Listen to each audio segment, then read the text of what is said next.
Welcome to another video. Continued process of assembling and race prepping the 201 stock cars Porsche 911 GT3. Right now it's time to think about installing the front axle, but to be able to do that properly we need braid on the car. I'm going to show you how I do my braid. Here's my strip of NSR tin plate coated competition braid. So I've done one of them, and the way I do it is to measure from the back of that aperture where the braid goes in to there, take that number, then measure this height, so that's 12 and 4. And what I want to do, because this aperture is quite large, is double the thickness of the braid just there. So I'm going to add another 4mm and make it 20. Set my vernier at 20, or close enough to it.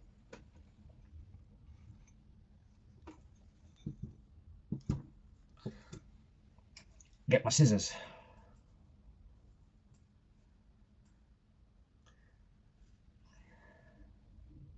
Get 20mm of braid, or thereabouts.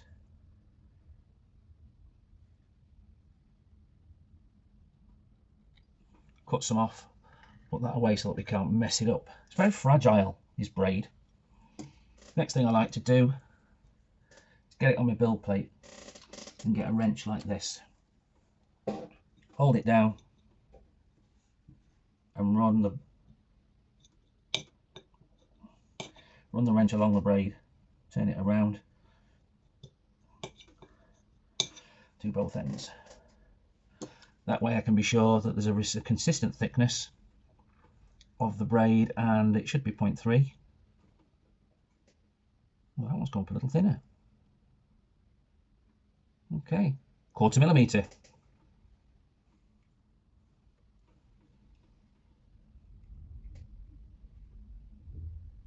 Yeah, okay. Then I'm going to make about 4 millimeters of it stick out of my vernier caliper and fold that over at 90 degrees. I'm going to take that the rest of the way around 180 degrees. That's going to give me the double thickness that I want to go up in the guide. Now I'm going to put that in from the bottom.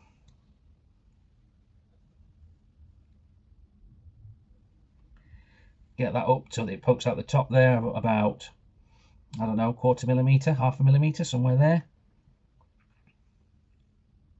And form that fold that takes place underneath, like that. Okay. Then get this and pop it back in the slot.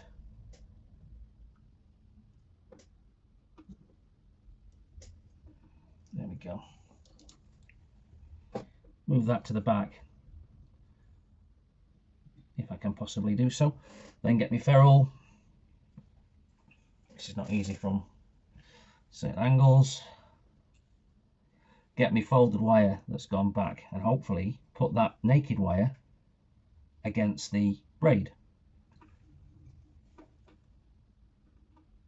Forgive me if you can't see this, but this is always a fiddly little operation.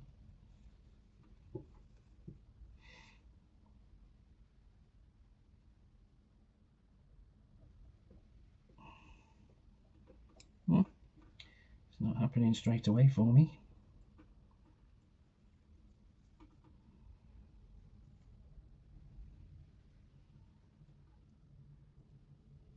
Here we are, I think we're winning.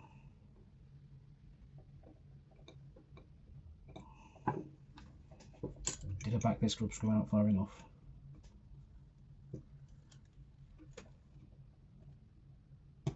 Oh yes, we dropped in. And then tighten this enough. See, that's moved to the side.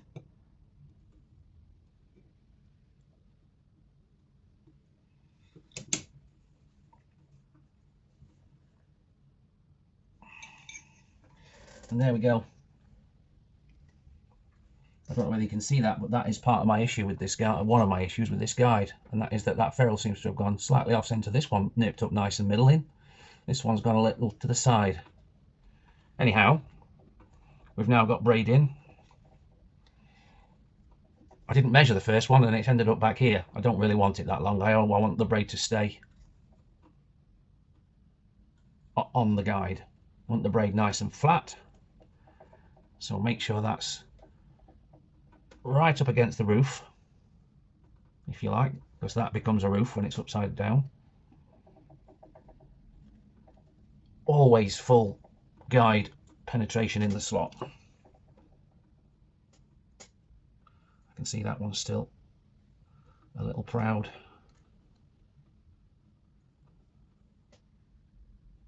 There we go. Now we've got the guide at the ride height.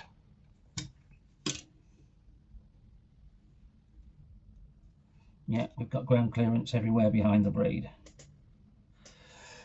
Now, this car, I've noticed, is intended for slotted motorpod bushings.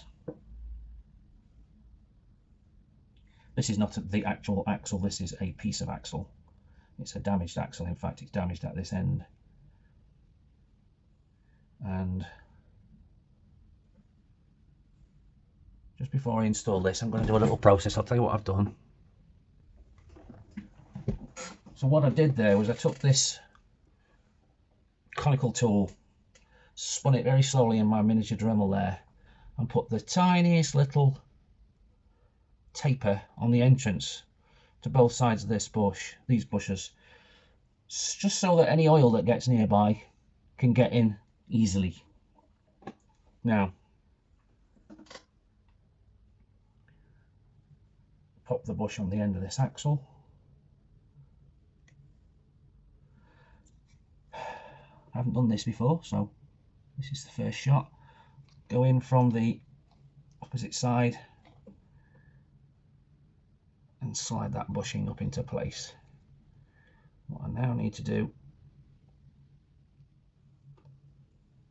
yes, you might not be able to see it, but the aperture at the bottom there is larger.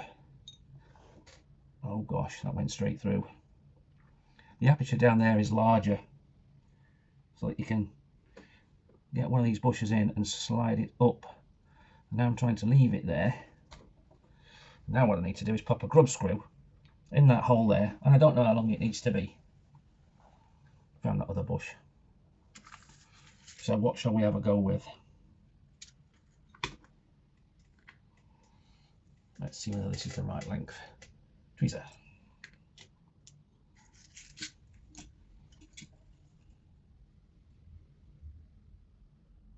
£6mm. And by the way, this is not a cup point grub screw, this is a flat point grub screw. I don't think that's going to matter in this case. Usually, when you're trapping an axle, plain axle between the bushings, between the grub screw tips, you don't want a cup point grub screw. You want a flat point one. That's got to go at least flush with the bottom of the chassis, and the bush has fallen out. The reason the bush has come out is that grub screw is nowhere near long enough. How much longer? That's only just made it into the axle aperture, so we'll out this 6 and we'll change that for, I think this is 10.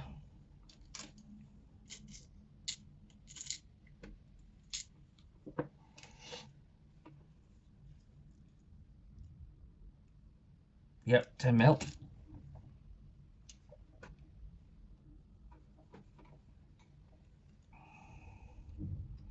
Of course, I can put that in for 6mm before I even need the bush in there, can't I? Okay. In for 6. Bushing in and up, and it falls right out. It's not even falling out my side. It must be capable of coming out that way. Yes. So it's coming out because it's turning. So if I put that there, then put that on there, then put that in there.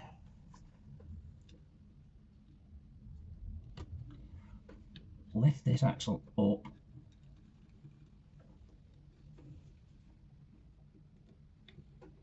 Bush has not gone in yet.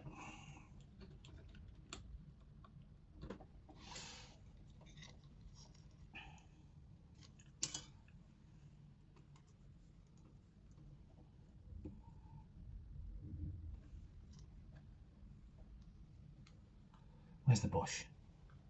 Yes. Now leave the axle in. That will stop the bush from misaligning and falling out.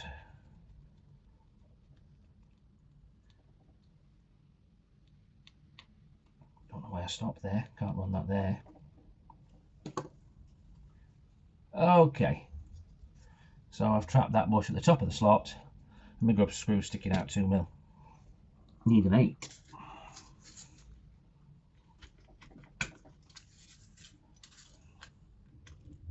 At the very most. An 8. An 8 will push that bush to the top. Why didn't my 6 work then? Okay.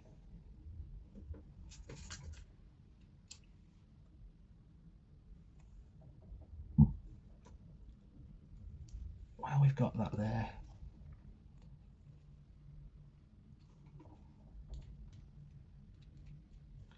Can I use it to help me get the opposite one in?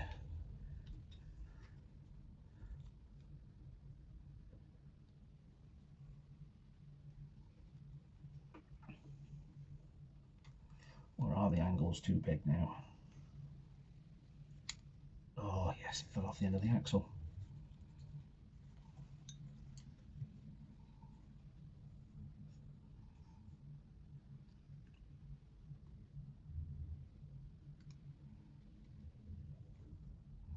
Try once more.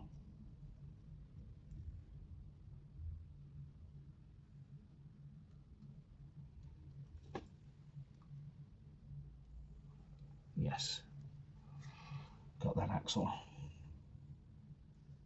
Hold it at the top of the slot. Put my 8mm grub screw in this side.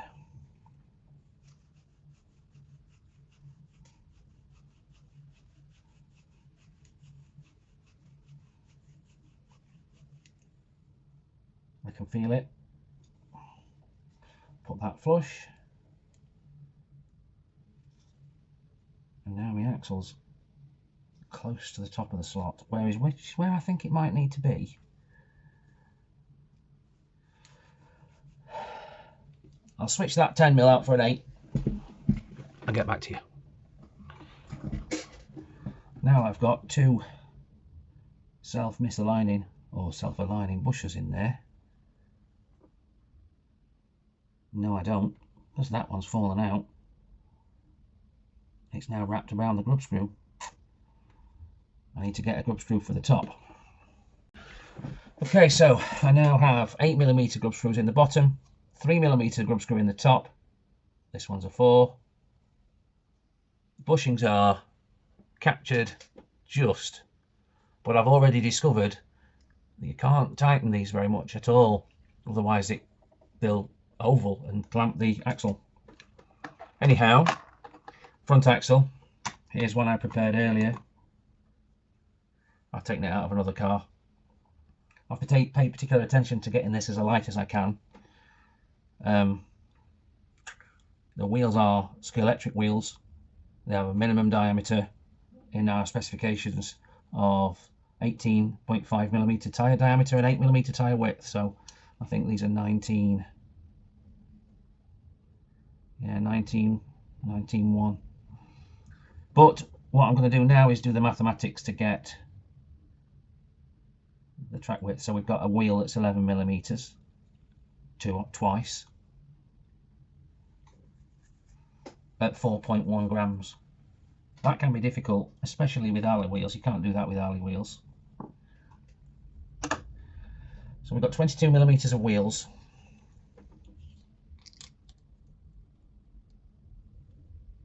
and 39mm of chassis. Let's add those together. 61. And I want a track width maximum of 63. So that means I've got room here and here for around about 1mm of shimming. So that's very good. I like to have some shimming in there. Now, because this is that slightly rough finish, I'm going to do a little bit of wet and dry. What's this? 600 grit. I'm just going to give these sides of these front axle masts a bit of a tickle to smooth them up, because you never know, it may end up with a shim rotated against this side. I can feel the difference already. That's quite marked. Yes, quite different, and it's only taken a few seconds.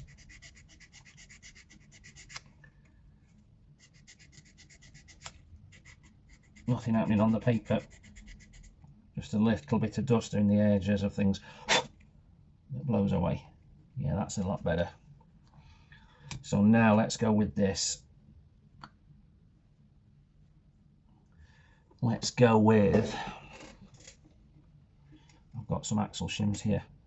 I like quite a large diameter axle shim up against the side of plastics like this, just so that we can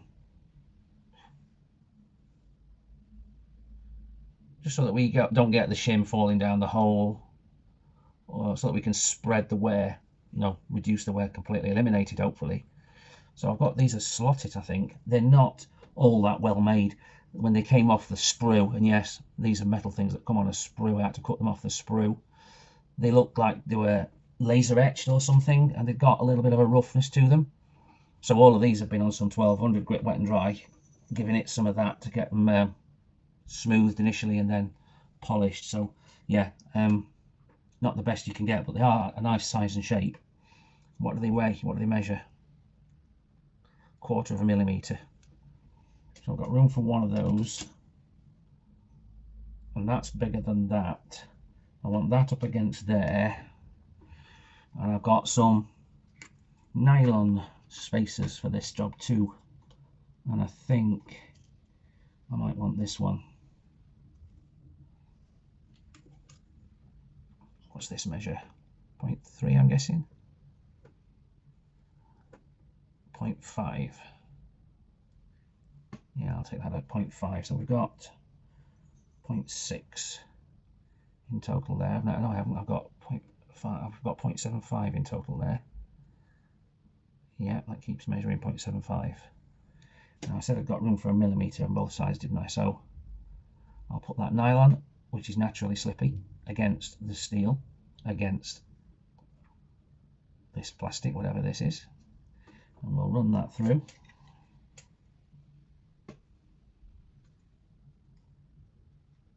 Yeah. We'll put the same on the other side. A 0.5 and a 0.25. That's not a good one. Look at that. Look at that. All black looking. That's how they come off the sprue. That side's been polished. Yeah, that's the same. That's way better. That's polished both sides. So we'll put the shiny side against the nylon. We'll put the 0.5 millimeter. We'll just check that because we check everything. Yep. And then go with another wheel. And these are just friction fit wheels. Absolutely fine. No need for grub screws in the front in particular. I'm just going to set that up so that I can just feel a left to right motion. And you want this absolutely at a minimum. Again, you need to feel it but not see it. I might make these a bit more frictionful inside the wheel with a tiny smear of super glue. That's a really nice spinning axle, especially considering it's so light.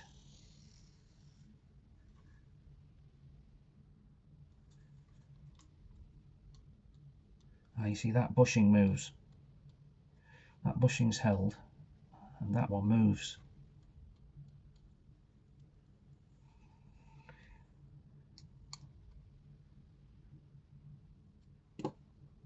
Now it doesn't move, but now the free rev has gone. So let's give that 1/6 of an undo, 1/6 of a rev.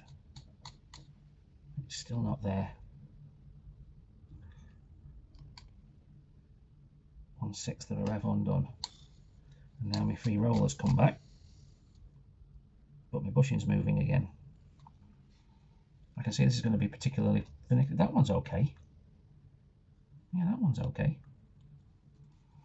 Don't know why that one doesn't like it. I can see that these are probably not at the same height as one another yet.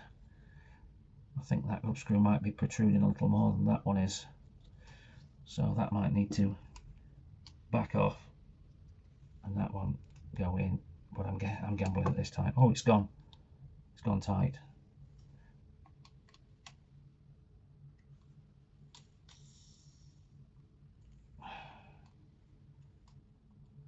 It's not 1/6 of a rev, is it? It's just enough to feel the grub screw move. Those are the kinds of motions we need.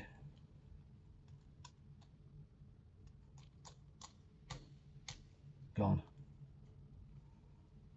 The bushing's not moving, 4.5.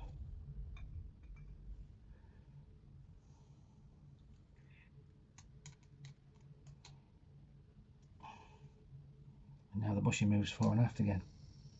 But we're free running. So, enough of that for now. There's quite a bit of thinking involved in getting a front axle height set correctly. Now, this is definitely a case of horses for courses.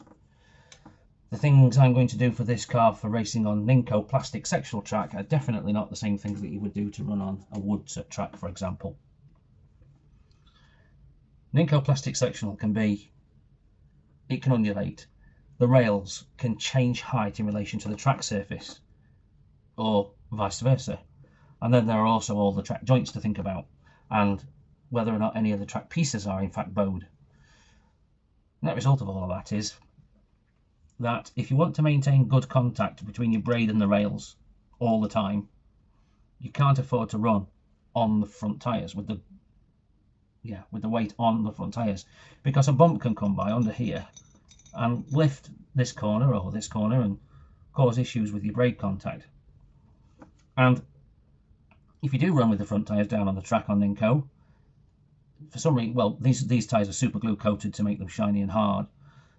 What that does is it makes the car really, really noisy.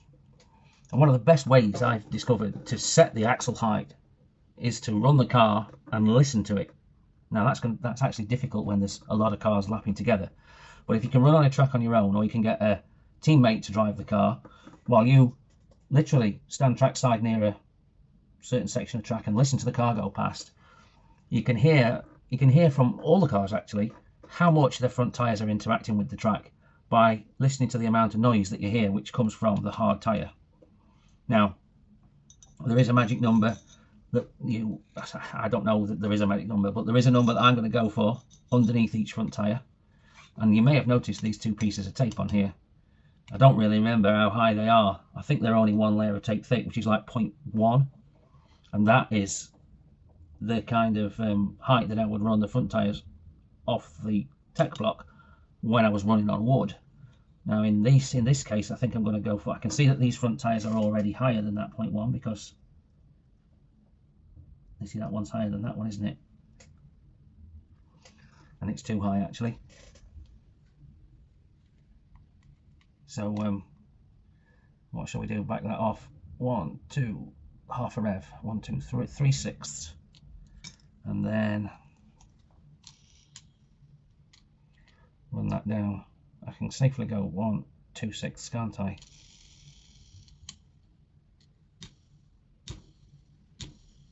That's about the limit. I did not realise it would be so easy to crush a slotted bushing, or at least deform it to the point where it's not free running. So what I'm going to do now is fiddle around with these screw screws to get this thing where I'm happy with its height underneath the clearance underneath the front tyres. And like I said to you, I'm going to go for about 0.5 millimetre. I'll do that off camera. So here it is, a completed rolling chassis. After plenty of messing around, just checking that the clearance underneath these front wheels was the way I wanted it. For the most part I used my feeler gauge, and I was just passing the feeler gauge underneath the tyres, checking that there was no gap with the feeler gauge underneath. Spin the thing around and repeat. This side I think just picks up the tyre. Yeah. Ooh. Yeah, this is all taking place ahead of these pieces of tape. That's the car set up. I ended up going for 0.4 millimeters, not 0.5, because this seemed a little bit excessive at 0.5. I never had a number for that. I always thought it was about 0.5 mil. But as it is, we're at a significant step. Right now, this car goes into my pit bag and off to do a race meeting. It hasn't yet got this completed, but my teammates for the race have.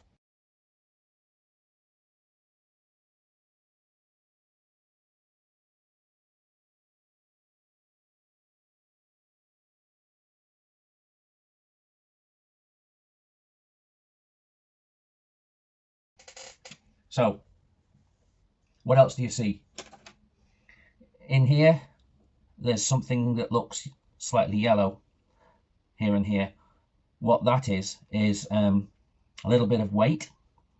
The regulations state that the car must weigh 88 grams all up, and the body shell must be 22 grams of that, and that leaves the chassis having a minimum of 66, and we're not quite at 66.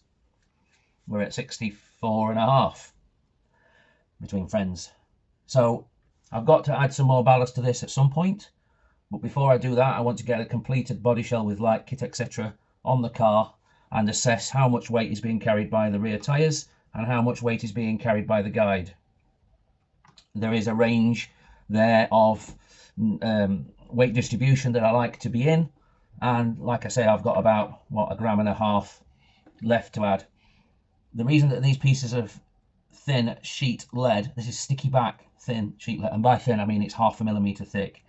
I think 50 millimeters of this stuff weighs 1 gram. It's actually quite difficult to find enough real estate to lay this stuff down. And this piece here is two layers thick, so that's about 1 millimeter thick, and these are 0.5 millimeter thick. This adds up to about 1.2 grams, I think, and these add together to be about 0.6 grams. And the reason why they don't look like grey like lead is because I've put capped on tape on top of those to insulate them from any potential touchdown of the LED legs there or the motor connections here, which is highly unlikely. I've soldered the wires onto the motor and we're good to go. Like the video if you like the video, subscribe to the channel and share it with your friends. Thanks very much for joining me. It's a much longer video than I anticipated being able to do about simply a front axle, but you know, that was live learning that you watched.